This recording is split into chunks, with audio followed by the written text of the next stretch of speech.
نضيء بنورنا الدنيا وننشر في الفضاء أملا ونعلي عزم همتنا فمن طلب العلا وصل. بسم الله الرحمن الرحيم. وحكي أن الإمام أبا طاهر الدباس جمع قواعد مذهب أبي حنيفة رحمه الله تعالى في 17 قاعدة ورده إليها. کہ امام ابو طاہر الدباس انہوں نے فقہ حنفی کے لیے 17 قواعد کو مدون کیا اور پورے فقہ حنفی کو اس پر منطبق کیا. وَلَهُ حِكَايَةٌ مَعَ أَبِي سَعِيدٍ الْهَرَوِيِّ، اور ابو طاہر الدباس کی ایک حکایت، ایک واقعہ اور ایک قصہ ابو سعید الہروی سے منقول ہے. فَإِنَّهُ لَمَّا بَلَغَهُ ذَلِكَ، کہ جب ابو سعید ہروی کو یہ بات پہنچی کہ ابو طاہر الدباس نے مذہب حنفی، پورے مذہب حنفی کو 17 قواعد میں سمیٹ دیا ہے، سافر الیہ، تو ابو سعید الہروی نے ابو طاہر الدباس کی طرف رخت سفر باندھا. وَكَانَ أَبُو طَاهِرٍ ضَرِيرًا، اور ابو طاہر الدباس یہ ضریر البصر تھے، ان کی آنکھوں کی بینائی کم تھی. يُكَرِّرُ كُلَّ لَيْلَةٍ تِلْكَ الْقَوَاعِدَ بِمَسْجِدِهِ، آپ اپنی مسجد میں روزانہ رات میں ان قواعد کو دہرایا کرتے تھے، اس لیے کہ اس مسجد کے امام خطیب اور وہاں پر درس دیا کرتے تھے. بعد ان یخرج الناس، لوگوں کے عشاء کی نماز سے فارغ ہو جانے کے بعد دروازہ بند کر دیتے تھے. فالتف الہروی بحصیر، تو کہتے ہیں کہ ابو سعید الہروی وہ مسجد کی چٹائی میں انہوں نے اپنے آپ کو لپیٹ دیا تاکہ ابو طاہر الدباس کو پتہ نہ چلے کہ یہاں پر کوئی ہے. وخرج الناس، اور دستور کے مطابق لوگ نماز پڑھ کر نکل گئے. واغلق ابو طاہر باب المسجد، اور ابو طاہر الدباس نے اپنی مسجد کا دروازہ بند کر دیا. وسرد منها 7، اور آپ نے دستور کے مطابق قواعد کو دہرانا شروع کیا. ان میں سے 7 قاعدے آپ نے دہرائے.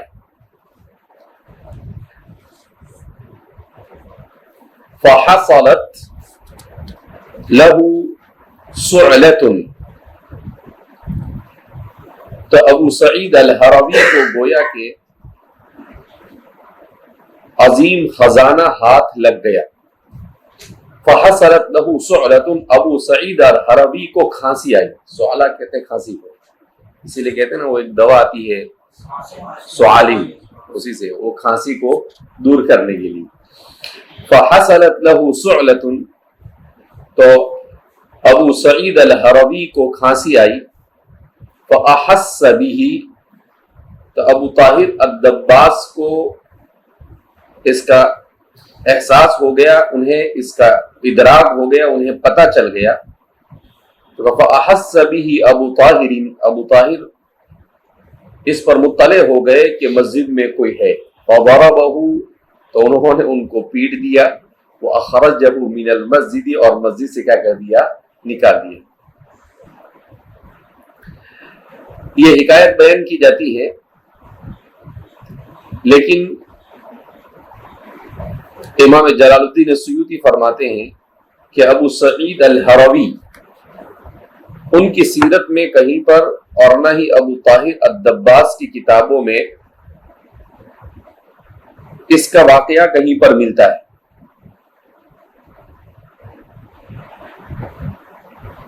بس یہ ایک واقعہ ہے جو اسی طریقے سے کیا ہے مشہور ہے، جس کے سلسلے میں کوئی مضبوط بات نہیں کہی جا سکتی ہے۔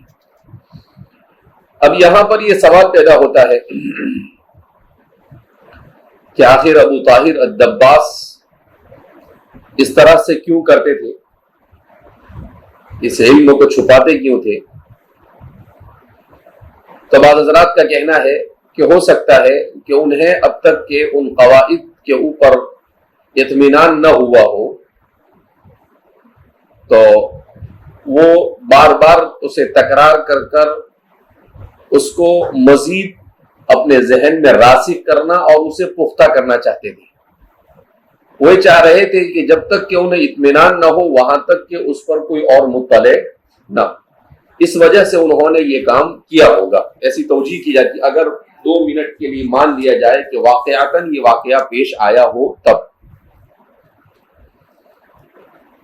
ثم لم يكررها فيه بعد ذلك، پھر فرماتے ہیں کہ ابو طاہر الدباس نے اس دن کے بعد سے اپنی اس عادت کو چھوڑ دیا، یعنی مسجد میں اس طریقے سے قواعد کو دہرانا بند کر دیا۔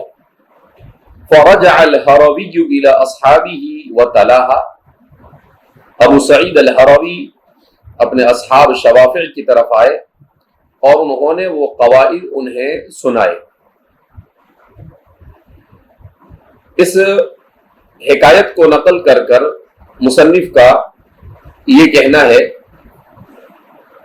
کہ ابو طاہر الدباس گویا کے قواعد فقہ کے مدون اول، ابو طاہر الدباس یہ قواعد فقہ کے مدون اول ہے۔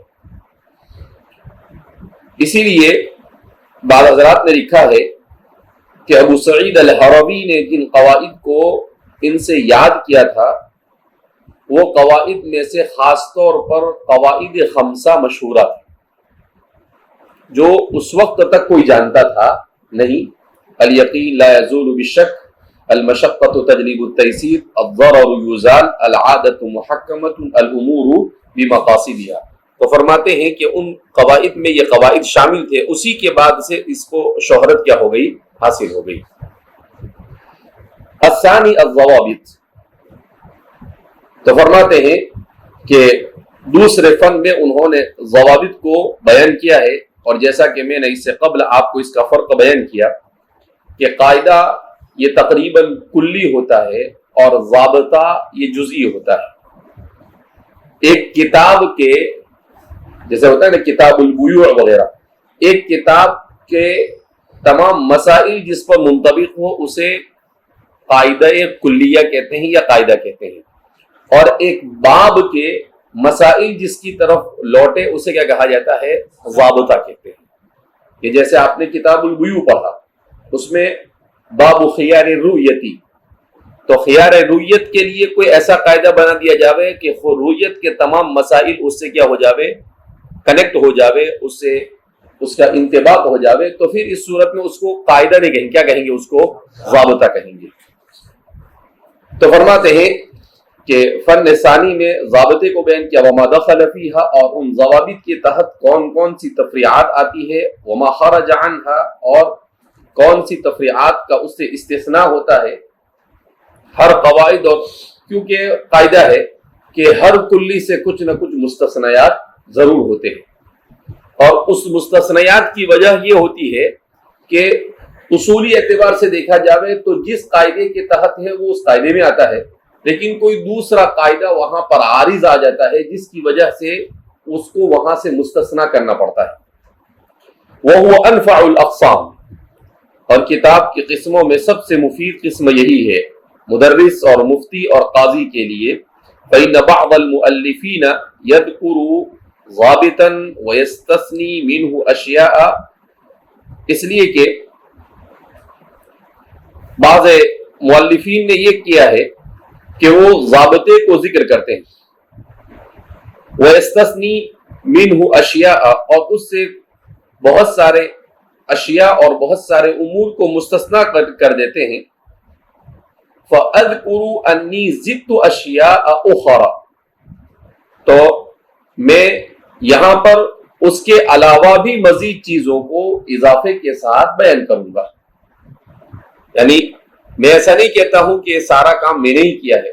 مصنف کہتے ہیں کہ بہت ساری مستثنیات اور تفریعات آپ کو کتابوں میں ملے گی، لیکن میں نے زیادہ سے زیادہ اس کو جمع کرنے کی کیا کی ہے، کوشش کی.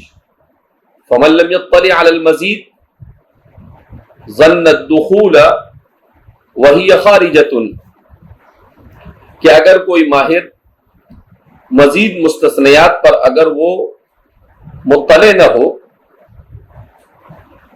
ظن الدخول، تو وہ کسی مستثنا کو اس قاعدے کے تحت داخل پائے گا. یعنی میں نے اس لیے کثرت سے مستثنیات کو جمع کرنے کی کوشش کی ہے تاکہ کسی کو اس چیز میں التباس نہ رہے کہ اس سے مستثنا کیا ہے اور اس سے استخراج کس کا ہوتا ہے، کس کی تفریع ہوتی ہے اور کیا مستثنا ہے. وہی خارجتن، درا حالانکہ وہ اس سے کیا ہوتا ہے، خارج ہوتا ہے. تو اس لیے کہا کہ میں نے مستثنیات پر کیا زیادہ توجہ دی، کما ستراہ، جیسا کہ آپ عنقریب اسے محسوس کریں گے. ولہذا وقع موقعا عند اہل الانصاف، اس لیے اہل انصاف کے نزدیک اس کی بڑی اہمیت ہے. وقع موقعا کا مطلب ای محلا حسنا مستحسنا، کہ اہل انصاف کے نزدیک اسی وجہ سے اس فن ثانی کو بڑی اہمیت حاصل ہے. وابتہج بہ، اور اس سے انہوں نے خوشی محسوس کی. ابتہج کہتے ہیں نا کہ ابتہج الوجہ، کہ خوشی سے چہرے کا کھل اٹھنا، ابتہج کہتے ہیں. کہ دوسرے فن، یعنی جن لوگوں کو اس سے دلچسپی ہے ان کو فن ثانی میں جو ضوابط کو ذکر کیا ہے اس کو پڑھ کر بڑی خوشی محسوس ہوگی. من هو من اول الالباب، خاص طور پر وہ لوگ جو اولو الالباب میں سے ہیں، یعنی عقل مند ہے، جن کو علم بھی ہو اور علم کے ساتھ عقل بھی ہو، ذہانت بھی ہو، فطانت بھی ہو. اس لیے کہ دونوں چیزیں ضروری ہوتی ہیں. علم بھی ہونا چاہیے اور علم کے ساتھ ساتھ ذہانت اور فطانت کا ہونا بھی ضروری ہے. اس لیے امام ابن تیمیہ سے بعض جگہوں پر بڑی غلطی ہو گئی. تو بعض لوگوں نے امام ابن تیمیہ رحمہ اللہ کے بارے میں کہا کہ عقلہ اکبر من علمہ، کہ ان کی عقل علم سے کیا ہوئی تھی، بڑی تھی. تو بعد نے کہا نہیں، ایسا نہیں، علمہ اکبر من عقلہ، کا علم زیادہ تھا اور عقل اس کے مقابلے میں کیا ہو گئی، تھوڑی سی کم پڑ گئی. تو ہوتا ہے ایسا، اور دونوں برابر ہو تو آدمی اعتدال کے ساتھ کیا ہوتا ہے، چلتا رہتا ہے. یا تو دونوں کم ہو یا دونوں زیادہ ہو. ایک کم اور ایک زیادہ ہو تو پھر آدمی کیا کرتا ہے، ایک تو گڑبڑ کرتا ہے اور اچھی خاصی بڑی گڑبڑ کرتا ہے. اس لیے بڑی گڑبڑ سے بچنے کے لیے دونوں میں توازن کا ہونا ضروری ہے. الثالث معرفت الجمع والفرق، فن ثالث میں معرفت الجمع والفرق کو بیان کیا جائے گا. جیسا کہ بیان کیا میں نے کہ ایسی چیزوں کو کہ جس میں بہت سارے مسائل میں مسلم اور ذمی ایک جیسے ہیں اور بہت سارے مسائل میں دونوں الگ الگ ہیں، مرد اور عورت بہت سارے مسائل میں ایک ہے، بہت سارے مسائل میں الگ ہے. اسی طریقے سے اس کو الجمع والفرق کہتے ہیں. الرابع الالغاز، اور چوتھے فن کے طور پر الغاز یعنی فقہی پہیڑیوں کو جمع کیا ہے. الخامس الحیل، اور پانچویں فن کے طور پر کتاب الحیل، کہ شرعی اعتبار سے کہاں پر حیل کی یعنی حیلے کی گنجائش ہے اور کہاں حیلے کی گنجائش نہیں ہے.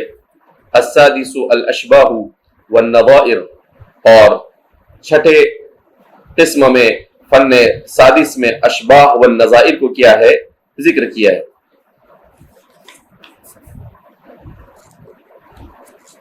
اشباہ والنظائر کا مطلب کیا ہوتا ہے، آپ نام ہی سے سمجھ میں آ جاتا ہے. المسائل التي يشبه بعضها بعضا، ایسے مسائل جو ایک دوسرے کے مشابہ ہو.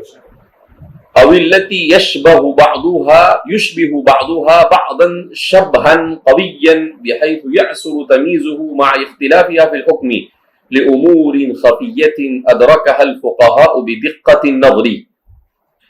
کہ یا پھر یوں بھی کہہ سکتے ہیں کہ بعض مسائل میں بہت قریب ہو، بظاہر ایک جیسے نظر آئے، مگر وہ حکم میں اختلاف پایا جاتا ہو جسے فقیہ اپنی دقت نظر کی بنیاد پر ہی محسوس کر سکتا ہو. تو فرماتے ہیں کہ اگر پہلا معنی لیا جائے کہ مسائل کا ایک دوسرے کے مشابہ ہونا، تو اس صورت میں النظائر کا عطف تفسیری، اور اگر دوسرا معنی لیا جائے تو اس صورت میں عطف الخاص سے علی العام. پہلا معنی لے تو النظائر کا عطف ہوگا عطف التفسیری، کہ ایک ہی چیز کو گویا کہ اسی کی تفسیر نظائر سے کی گئی، اور دوسرا معنی لیا جاوے تو اس صورت میں عطف الخاص سے علی العام، کہ الاشباہ الگ ہے اور النظائر الگ ہے. کہ الاشباہ کے معنی تو ایسا جو بہت عمیق علم کے بعد جن دونوں نظائر میں فرق کیا جا سکے، اور النظائر کے مطلب ہے جس میں معمولی سے فرق کو معمولی سے علم اور ذکاوت سے بھی کیا کر لیا جائے، محسوس کر لیا جائے. تو دونوں کو، لیکن پہلا زیادہ کیا ہوتا ہے، مناسب معلوم ہوتا ہے. اسی لیے فرماتے ہیں ابن حجر مکی نے اپنی کتاب فتاوا میں لکھا ہے لا فرق بین الشبیہ والنظیر والمثیل لغتاً، کہ لغت کے اعتبار سے شبیہ، نظیر اور مثیل کے درمیان کوئی فرق نہیں. واما اصطلاحاً، اور بہرحال اصطلاح کے اعتبار سے فرماتے ہیں ان المماثلۃ تثبت بالاشتراک فی جمیع الاوصاف، کہ مماثلت کا معنی تو سب میں مشترک ہے، شبیہ، نظیر اور مثیل سب میں، کہ مماثلت کا معنی تو پایا جاتا ہے. والمشابہۃ فی الاکثر، البتہ مشابہت میں یہ معنی دوسروں کے مقابلے میں زیادہ پایا جاتا ہے. مشابہت میں یہ معنی دوسروں کے مقابلے میں زیادہ پایا جاتا ہے. فالنظیر اعم من الشبیہ، تو نظیر یہ عام ہے اور شبیہ یہ خاص ہے. وہو اعم من المثیل، اور وہ مثیل سے کیا ہے، عام ہے. کون؟ شبیہ. شبیہ مثیل سے بھی کیا ہے، عام. تو اس طریقے سے گویا کہ شبیہ بیچ میں ہے اور نظیر پہلے ہے اور مثیل سب سے آخر میں ہے. تو کہا اس طرح کا اصطلاحی فرق اگر مانا جاوے تو اس صورت میں اس کو عطف الخاصی علی العام مانا جائے گا. فن سابع ما حکی عن الامام و صاحبیہ، امام صاحب اور صاحبین سے جو کچھ مراسلات وغیرہ منقول ہے اس کے اوپر ہے. امام ابو یوسف، ان کو امام صاحب کے تلامذہ میں الشیخ الکبیر سے یاد کیا جاتا ہے. ان کا نام یعقوب ابن ابراہیم ابن حبیب ابن خنیس ابن سعد ابن حبتہ. فرماتے ہیں کہ ابو یوسف یعقوب ابن ابراہیم، ان کے پردادا یہ صحابی تھے، یعنی ان کے والد تھے ابراہیم، ان کے دادا تھے حبیب، اور ان کے پردادا تھے خنیس، اور ان کے دادا تھے سعد. تو یہ کیا تھے؟ صحابی تھے. یہ کیا تھے؟ صحابی تھے. فرماتے ہیں وسعد هذا هو الصحابی المشہور الذي دعا له النبي صلی اللہ علیہ وسلم یوم الخندق. آپ صلی اللہ علیہ وسلم نے خندق کے دن ان کے لیے دعا کی تھی. وقد رآه يقاتل قتالا شديدا مع حداثة سنه، آپ نے دیکھا کہ وہ کم عمر تھے مگر اس کے باوجود بھی بڑی شجاعت کے ساتھ لڑ رہے تھے. فسأله النبي صلی اللہ علیہ وسلم، تو حضور نے ان سے پوچھا من انت، آپ کون ہے؟ فقال انا سعد بن حبتہ، کہ میں سعد بن حبتہ البجلی ہوں. فقال اسعد اللہ جدک ومسح على رأسه. آپ صلی اللہ علیہ وسلم نے کہا کہ اللہ آپ کے دادا کو بھی نیک بختی عطا فرمائے. ومسح على رأسه، اور یہ کہہ کر آپ صلی اللہ علیہ وسلم نے فرط محبت میں ان کے سر پر ہاتھ پھیر دیا. ہو سکتا ہے اسی کی برکت ابو یوسف یعقوب ابن ابراہیم ہو. وَيَعْقُوبُ هَذَا هُوَ الْمَشْهُورُ بِأَبِي يُوسُف، اور یعقوب ابن ابراہیم وہی جو امام ابو یوسف سے مشہور ہے. کوفی، آپ کوفہ کے تھے. سکن بغداد، مگر بعد میں چل کر آپ نے بغداد میں سکونت اختیار کی امام صاحب کے حیات کے بعد، انتقال کے بعد. اور آپ امام صاحب کو ساتھ پوری زندگی آپ نے، امام صاحب جب تک کہ بقید حیات رہے آپ کی صحبت میں رہے. اس کے علاوہ بھی آپ پر حدیث کا رنگ غالب تھا، تو آپ نے محدثین سے بھی استفادہ کیا اپنے زمانے کے. ابو اسحاق الشیبانی، سلیمان التمیمی، یحییٰ ابن سعید الانصاری، اور عطاء ابن الصائب اور لیث ابن سعد، یہ ایسے بڑے بڑے محدثین سے آپ نے کیا استفادہ کیا. آپ چونکہ علم حدیث میں ید طولہ رکھتے تھے فقہ کے ساتھ ساتھ، تو آپ سے جن لوگوں نے روایت کی ان میں بھی کبار ائمہ کا شمار ہوتا ہے. امام احمد بن حنبل نے آپ سے روایت کیا ہے. یحییٰ ابن معین، جن کو علم حدیث کے باب میں فن جرح و تعدیل کا سب سے بڑا امام مانا جاتا ہے، امیر المؤمنین فی الحدیث کے لقب سے مشہور ہے. وہ بشر بن الولید الکندی، وعلی بن الجعد، و محمد بن الحسن، کہا یہ وہ لوگ ہیں جنہوں نے امام ابو یوسف سے روایت کیا ہے. اور فرماتے ہیں کہ امام صاحب کے تلامذہ میں سب سے زیادہ غزیر العلم اور رسوخ فی العلم آپ کے اندر تھا.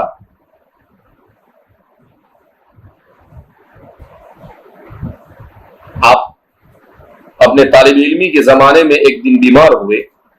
امام صاحب آپ کی عیادت کے لیے پہنچے اور دیکھا کہ آپ سخت بیماری میں مبتلا ہے. تو آپ نے کہا تھا یمت هذا الفتى فانه اعلم من علیہا واومأ الى الارض. تو آپ نے کہا کہ خدا نہ خواستہ اگر یہ نوجوان چلا گیا تو سرزمین پر سب سے بڑا عالم اس زمین سے رخصت ہو جائے. لیکن الحمدللہ اس کے بعد بھی آپ تقریباً 30 سال کیا رہے، بقید حیات رہے امام صاحب کے بعد. آپ ہادی باللہ اور ہارون الرشید کے زمانے میں قاضی القضات کے لقب سے یاد کیے جاتے ہیں. سب سے پہلے قاضی القضات کا لقب آپ ہی کو ملا، وہ اول من لقب بقاضی القضات، جس کو آج کل کی زبان میں چیف جسٹس کہتے ہیں. تو آپ گویا کہ عالم اسلام کے سب سے پہلے وہ شخص ہے جنہیں چیف جسٹس کا عہدہ دیا گیا. اور کہا آپ پہلے وہ آدمی ہے جنہوں نے فقہا کو مخصوص لباس پہننے کا مکلف کیا، اپنا ایک مخصوص لباس متعین کیا. اور آپ سب سے پہلے وہ آدمی ہیں جنہوں نے مذہب ابی حنیفہ کے اصول فقہ کو مدون کیا. امام صاحب کے اصول فقہ کو آپ نے کیا کیا تھا؟ مدون کیا تھا. آپ کی ولادت سن 113 ہجری میں ہوئی اور آپ کا انتقال سن ہجری 182 میں ہوا. 113 میں آپ کی ولادت ہوئی اور 82 میں آپ کا انتقال ہوا. امام صاحب کا 150 میں انتقال ہوا تھا، 70 سال کی عمر میں. 80 میں پیدا ہوئے تھے. تو میں نے اس لیے کہا کہ امام صاحب کے بعد بھی آپ الحمدللہ تقریباً 32 سال امت مسلمہ کی خدمت کرتے رہے. امام محمد ابن الحسن الشیبانی، امام صاحب کے تلامذہ میں آپ کا دوسرا نمبر ہے. ان کے بارے میں کہا جاتا ہے حاوی العلم الاواخر والاوائل، کہ یہ وہ شخص ہے جو اولین اور آخرین کے علم کا جامع. کہ ایک یہودی نے امام محمد کی کتابوں کو پڑھا، جو عربی جانتا تھا اس زمانے میں جانتے تھے وہ لوگ، تو اس نے امام صاحب کی کتابوں کو پڑھنے کے بعد برجستہ کہا اذا كان محمدكم الصغير هكذا فكيف محمدكم الكبير، کہ جب تمہارے محمد صغیر ایسے ہیں تو محمد کبیر کیسے؟ ایسے تھے امام محمد۔ آپ کا نام محمد ابن الحسن ابن فرقد ابو عبداللہ الشیبانی، آپ اصلاً دمشق کے ایک نواح میں واقع ایک دیہات حرستہ کے رہنے والے تھے۔ آپ کے والد آپ کو علم سکھانے کے لیے خاص طور پر عراق تشریف لے آئے۔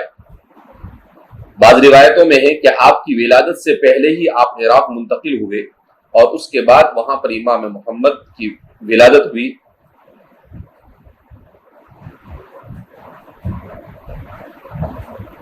آپ کی ولادت کے سلسلے میں بیان کیا جاتا ہے کہ سنت 32 و 100 132 میں آپ کی ولادت ہوئی۔ آپ نے کوفہ میں پرورش پائی۔ امام ابو حنیفہ، سفیان ثوری، مالک بن انس، مالک بن ابو عمرو الاوزاعی اور امام ابو یوسف القاضی، ان سب سے آپ نے علم کیا حاصل کیا۔ آپ نے بھی بعد میں چل کر جب خلافت عباسیہ کے دور میں بغداد یہ دار الخلفاء بن گیا تو آپ بھی وہاں پر منتقل ہو گئے اور آپ کے درس کی مجلسیں وہاں پر لگا کرتی تھی۔ وہیں پر امام شافعی نے آپ سے استفادہ کیا، ابو سلیمان الجرجانی نے، ہشام بن عبداللہ الرازی نے، ابو عبید القاسم ابن سلام نے، اور اسماعیل ابن بویہ اور علی ابن مسلم الثوری، یہ اپنے زمانے کے سب بڑے بڑے فقہاء اور محدثین اور لغویین۔ امام محمد کا اصل فن تھا لغت، وکان امام فی اللغت علی الاطلاق، مگر امام صاحب کی صحبت نے آپ کو فقیہ بنا دیا۔ امام صاحب کی صحبت نے آپ کیا بنا دیا؟ فقیہ بنا۔ شریعت مطہرہ کو خوب اچھی طرح سے سمجھنے کے لیے بنیادی طور پر دو علم بہت ضروری ہے، ایک علم حدیث اور دوسرا علم لغت عرب، اور امام صاحب کے پاس دونوں فن کے ماہرین آزو بازو میں کیا ہوتے تھے؟ موجود ہوتے تھے۔ پھر فرماتے ہیں کہ آپ کچھ مدت کے لیے مقام رقہ میں بھی سکونت پذیر ہوئے، امیر المؤمنین ہارون رشید کے زمانے میں، اور آپ کو اس نے رقہ کا قاضی بھی بنایا تھا۔ پھر آپ نے اسے ترک کر دیا اور بغداد واپس آ گئے۔ پھر آپ رئی کی طرف چلے گئے اور ایک روایت کے مطابق آپ کو وہاں کا قاضی بنایا گیا اور وہیں پر آپ کا انتقال ہو گیا سن ہجری 189 میں، سنت 89 و 100، سن ہجری 189 میں، یعنی امام ابو یوسف کے تقریباً 6 سال کے بعد۔ امام صاحب کی امام محمد، جن کو مدون فقہ حنفی کہا جاتا ہے، بعض حضرات نے مدون الفقہ الاسلامی علی الاطلاق کہا کہ سب سے پہلے فقہ اسلامی میں کتابیں لکھنے کا کام آپ ہی نے انجام دیا۔ آپ کی کتابوں میں سے مشہور الجامع الصغیر، الجامع الکبیر، السیر الصغیر، السیر الکبیر۔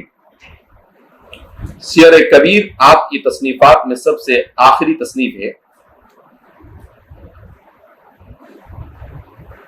ہارون الرشید نے آپ کی کتابوں کو بڑے اہتمام کے ساتھ لکھوا کر پورے عالم اسلام میں پھیلانے کا کام کیا، اور اسی کی برکت سے فقہ حنفی کو دنیا میں پھیلنے اور پھولنے کا موقع ملا کہ ہارون الرشید کے زمانے میں آپ کی کتابوں کو باقاعدہ سرپرستی حاصل ہوئی۔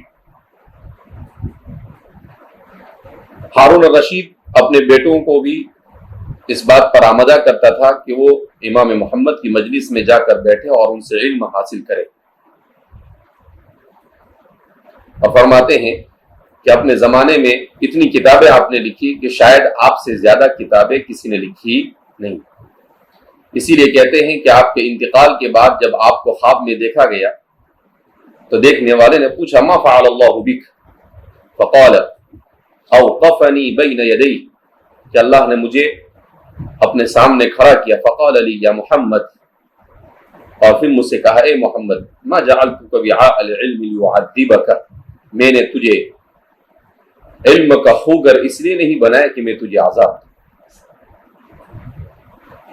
کہا کہ میں نے تجھے علم دین سے اسی لیے وابستہ کیا تھا تاکہ تجھے میں عذاب نہ دوں، کہا کہ عذاب سے نجات کے لیے، تو اس طرح سے گویا کہ آپ کے لیے بشارت تھی۔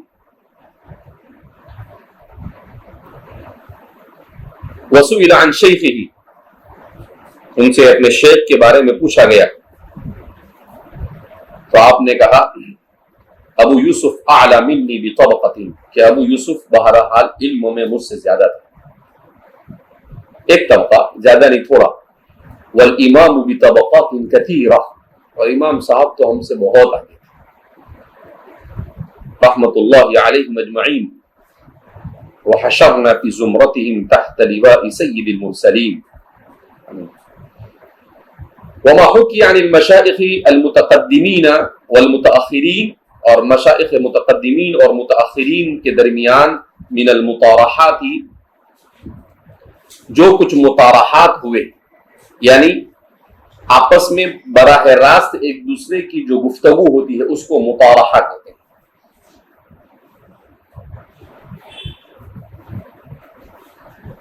کہ جمع مطارحۃ مفاعلۃ من الطرح وهو الالقاء، یہ طرح سے بنا ہے، اردو میں کہتے ہیں نا اس طرح، تو یہ طرح عربی کا لفظ ہے، وہ اس کا لفظ ہے وہ، تو الطرح کے معنی الالقاء، پھینکنا، اردو میں کسی معنی میں مستعمل ہوا ایک الگ بات ہے، لیکن وہ عربی سے یہاں سے آیا ہے وہ،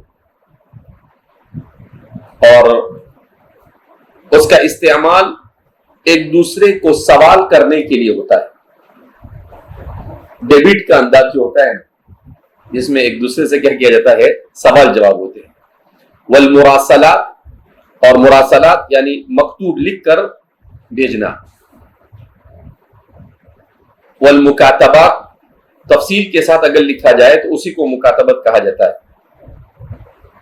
والغریبات، یہ جمع غریبۃ وہی المسائل الدقیقہ، غریب سے مراد دقیق مسائل کے سلسلے میں ان لوگوں کے درمیان جو کچھ گفتگو ہوئی، مراسلت ہوئی، وہ وَأَرْجُو مِنْ كَرَمِ الْفَتَّاحِ أَنَّ هَذَا الْكِتَابَ إِذَا تَمَّ بِحَوْلِ اللَّهِ وَقُدْرَتِهِ أَنْ يَصِيرَ نُزْهَةً لِلنَّاظِرِينَ، اور رب ذوالجلال سے میں امید قوی رکھتا ہوں کہ یہ کتاب اگر پائے تکمیل کو پہنچی اللہ رب العزت ہی کی قدرت اور اسی کی مشیت سے، تو یہ پڑھنے والوں کے لیے غور و فکر کرنے والوں کے لیے کسی باغ سے کم نہیں ہوگی، نزہہ یعنی ان کی آنکھوں کو ٹھنڈک پہنچانے والی ہوگی، ومرجعا للمدرسین، اور مدرسین کے لیے یہ مرجع کی حیثیت رکھے گی، مصدر کی حیثیت رکھے گی، ومطلبا للمحققین، اور محققین کے لیے یہ گویا کہ ایک انوکھا سامان ہوگی۔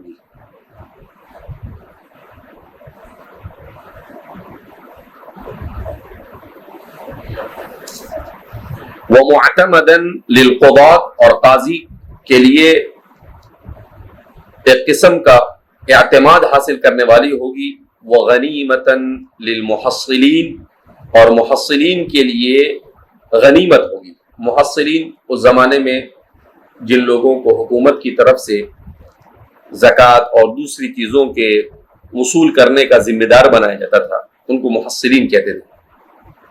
وکشافا لکرب الملہوفین، اور مصیبت زدہ کے لیے اس کی مصیبت کو دور کرنے والی، اس لیے کہ مشکل مسائل کو حل کیا گیا ہے، تو جس کو کچھ نہیں سمجھ میں آئے گا تو وہ یہاں پر آ کر کیا کرے گا، پناہ لے گا۔ مصنف نے کس دل سے دعا کی تھی کہ اللہ رب العزت نے اس کو ویسا ہی کیا کر دیا، بنا دیا۔ هذا لأن الفقه اول فنون، سوال پیدا ہوتا ہے کہ ایسا کیوں، آخری عمر میں لکھی ہے یہ کہا اس لیے کہ فقہ یہ میری دلچسپی کا اولین سامان رہا کہ فقہ کوئی ایسی چیز نہیں، کہا کہ میری گٹھی میں فقہ ہے، مجھے پہلے سے اس سے کیا رہی دلچسپی. الفنون جنون، کیا کہتے ہیں عربی میں؟ الفنون جنون. کسی فن میں مہارت حاصل کرنے کے لیے آدمی کو اس کا کیا بن جانا پڑتا ہے؟ مجنون. جنون کی حد تک جب جاتا ہے تب جا کر، سے میں نے کہا نا کہ وہ ایک کتاب لکھی ہے کسی فاضل نے، عجیب کتاب لکھی ہے، عقلاء المجانین. کیا نام ہے کتاب کا؟ عقلاء المجانین، عقل مند مجنون. تو ہم لوگ پڑھنے کے زمانے میں پہلی مرتبہ جب میں نے اس کا نام پڑھا تو میں نے کہا کہ مصنف بھی عجیب ہے، دونوں ضد کو جمع کر دیا اس نے، عقلاء المجانین. جب اس کو پڑھا تو پھر سمجھ میں آیا کہ ایسا نہیں ہے، ایک ہوتا ہے عقل مند اور ایک ہوتا ہے احمق اور ایک ہوتا ہے مجنون. شتان بینہم، سب میں فرق ہے. عقل مند اور احمق یہ ضد ہے، لیکن عقل مند اور مجنون یہ ضد نہیں. عقل مند اور مجنون یہ ضد نہیں. مجنون کو بیوقوف کہتے نہیں، مجنون احمق کو بیوقوف کہتے ہیں. مجنون کا اردو زبان میں کوئی ترجمہ ہی نہیں. بہت ترجمہ ہو مجنون کا تو کہیں گے عاشق ذات. کیا کہیں گے؟ عاشق ذات. تو مجنون کا مطلب کیا ہے؟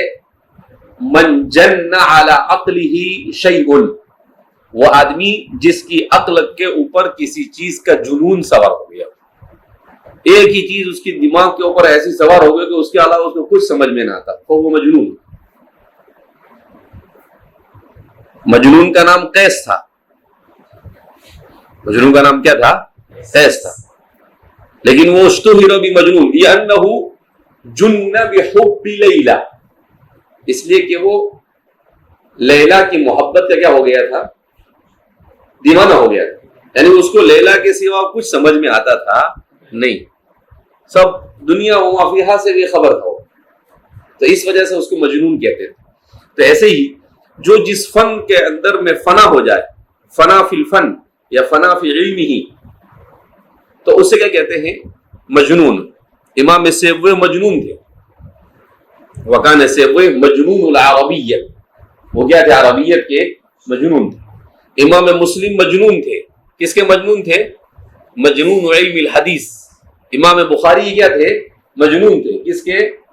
مجنون علم الحدیث. تو ایسے ہی ہمارے مصنف بھی مجنون تھے. کس کے؟ علم فقہ کے. لأن الفقہ اول فنونی اسہرت فی الفقہ عیونی. اچھلتی کتی بات لائیں گے. کہا فقہ کی کتابوں کے مطالعے کے لیے راتوں کو میں جاگا. ایسے ہی نہیں حاصل ہوا کہ عشاء کی نماز پڑھی اور جا کے سو گئے. ایسے کہا کہ اس کے لیے راتوں کو جاگ کر گزارا، مطالعہ کیا. یہاں تو عشاء کے بعد پڑھنا تو بہت دور کی بات، کلاس میں بیٹھے بیٹھے لوگ سوتے رہتے. وقال وأعملت بدني اعمال الجد ما بين بصري وظنوني، اور کہا کہ میں نے اپنے بدن کو اس کے لیے تھکا دیا، کبھی آنکھوں کو تھکایا اور کبھی اپنی عقل کو تھکا دیا. پڑھ پڑھ کے عقل بھی تھک جاتی تھی اور دیکھ دیکھ کے آنکھیں بھی کیا ہو جاتی تھی؟ تھک جاتی تھی، لیکن میں چھوڑتا تھا نہیں.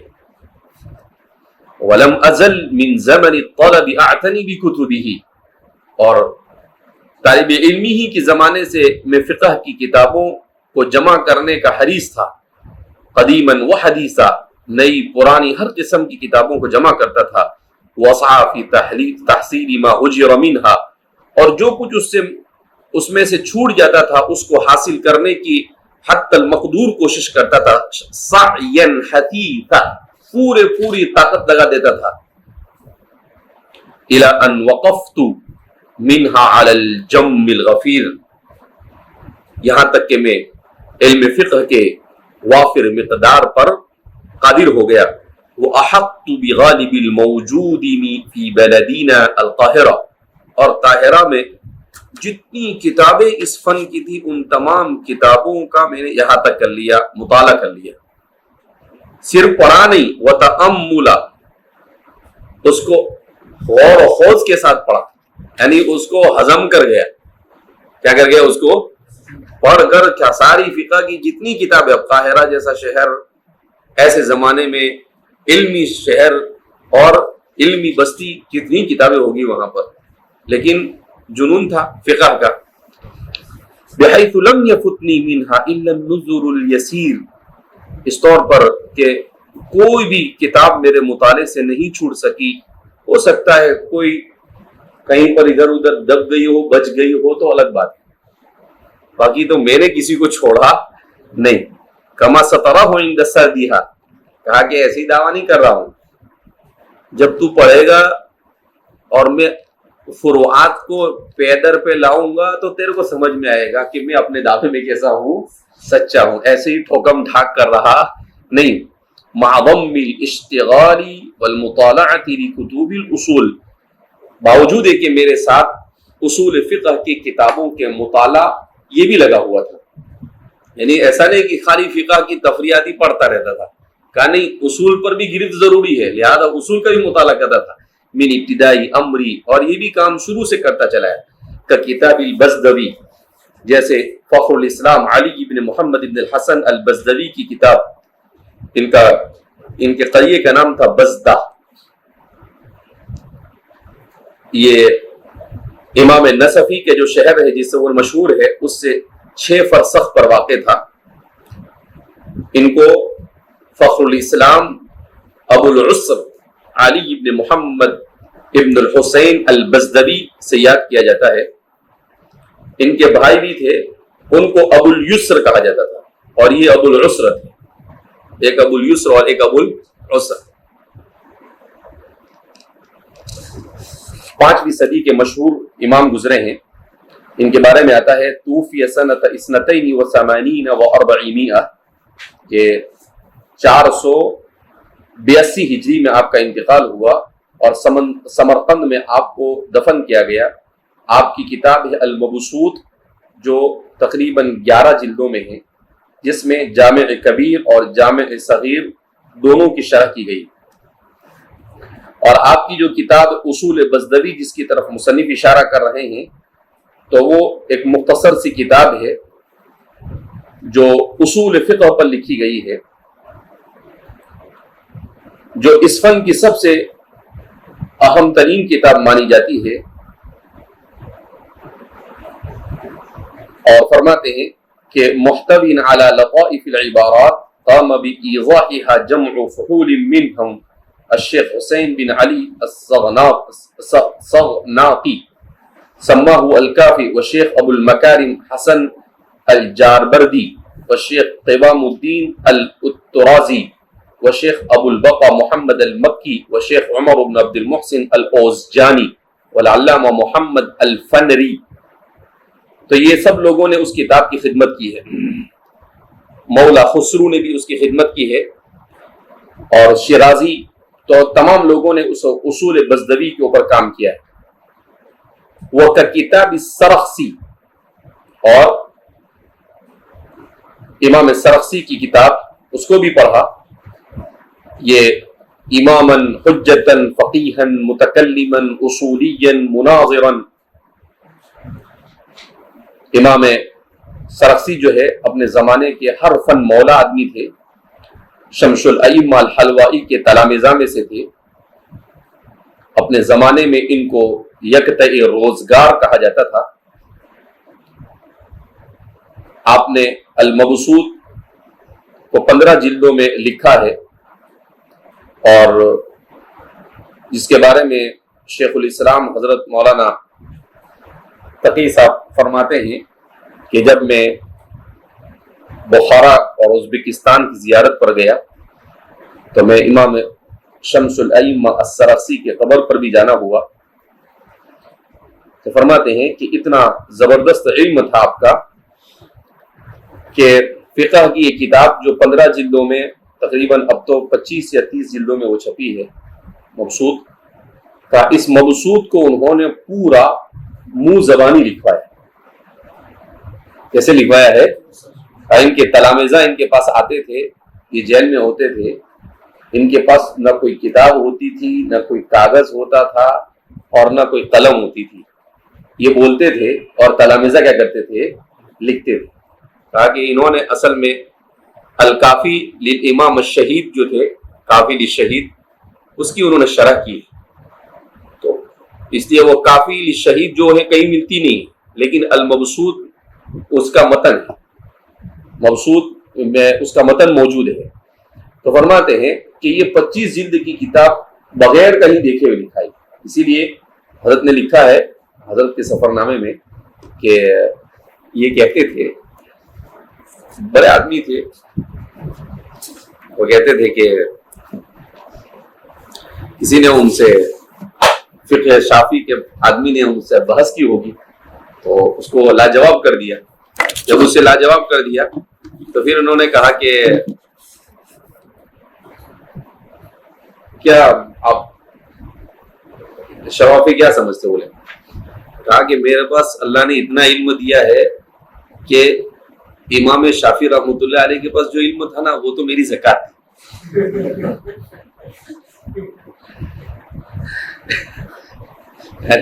یعنی اس سے 40 گنا زیادہ میرے پاس علم ہے، ایسا انہوں نے حضرت نے لکھا ہے کہ ایسا کہا تھا انہوں نے۔ بعد ان کا مقصد یہ نہیں تھا کہ کسی کی شان کو گھٹانا، بڑے لوگ ہوتے ہیں، بڑے لوگ کبھی وجد اور حال میں آ کر بولتے ہیں، تو اتنا زبردست ان کا علم تھا۔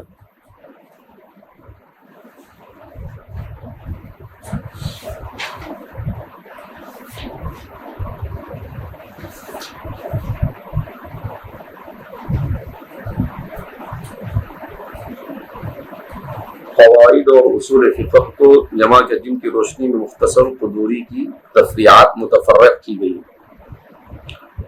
اصل میں قدوری کی جو شروحات ہے وہ 2-3 طرح کی۔ قدوری کی وہ شرح جس میں سب سے زیادہ تفریعات ہے وہ ہے، کیا نام ہے اس کا، عربی میں ہے، اتنی پڑھی میں نے اس کو، مجھے یاد ہو گئی، وہ نام اس وقت ذہن میں نہیں آ رہا، 3-4 جلدوں میں مشہور ہے، ہاں، الجوہرۃ النیرہ، الجوہرۃ النیرہ۔ انہوں نے قدوری پر تفریعات پہ کام کیا ہے، لیکن قدوری کے قواعد پر اب تک کہ میری نظر سے کوئی کتاب گزری نہیں۔ البتہ ایک کام کیا ہے، لیکن مجھے اس کام پر اتنا اطمینان نہیں ہے۔ مولانا سمیر الدین صاحب نے اردو میں قدوری اور ہدایہ کی شرح لکھی ہے، اشر السمیری، تو اس میں وہ ایسا کہتے ہیں کہ وہ قواعد کو کیا کرتے ہیں؟ ذکر کرتے ہیں، لیکن اس کا اعتبار کب ہوتا؟ جب وہ عربی زبان میں قواعد کو ذکر کرتے ہیں۔ یہ کیا کرتے ہیں؟ اردو میں قاعدہ کیا کرتے ہیں؟ ذکر کرتے ہیں۔ تو اردو والے قاعدے کا کوئی اعتبار نہیں۔ قاعدہ کب مانا جائے گا؟ جب آپ اس کو کسی کتاب کے حوالے سے کے ساتھ کیا کریں؟ عربی عبارت کے ساتھ ذکر کریں۔ تو یہ شرح جب آئی تو میں نے کہا چلو اچھی چیز ہے، اس کو انہوں نے ایسا دعویٰ تو کیا ہے، لیکن مجھے کہیں پر اس کے اوپر اتنا اطمینان ہو سکا نہیں۔ ہدایہ کے قواعد پر کسی صاحب نے کام کیا ہے، وہ میری نظر سے گزرا ہے، نظر سے گزرا نہیں، ابھی 2-4 دن پہلے میں نے اس کو دیکھا ہے، تو مفتی افضل صاحب کو میں نے بھیجا ہے، میں دیکھوں گا اس کو۔ تو اس کے اندر میں ہدایہ کے قواعد پر 2 جلدوں کے اندر میں کسی نے کام کیا ہے، کوئی مولانا نعمان صاحب ہے پاکستان کے، انہوں نے، لیکن اس کی نوعیت کا بھی مجھے علم نہیں ہے، وہ دیکھنے کے بعد ہی پتہ چلے گا، اس کا مقدمہ اور کچھ صفحات پڑھ کر بھی پتہ چلے گا۔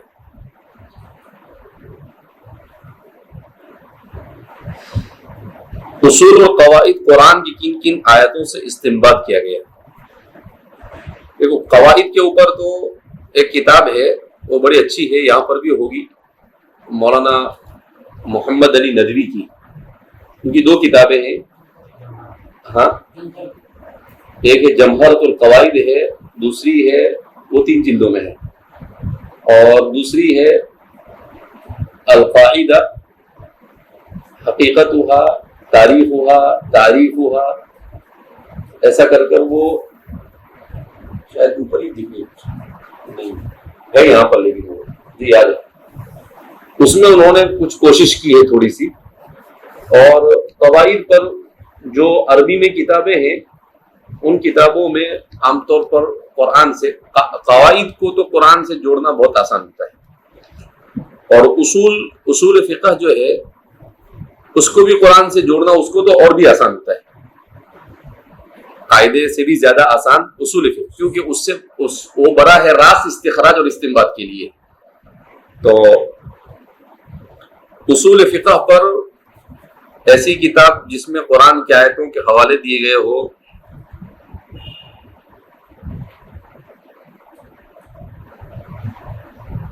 اصول فقہ پر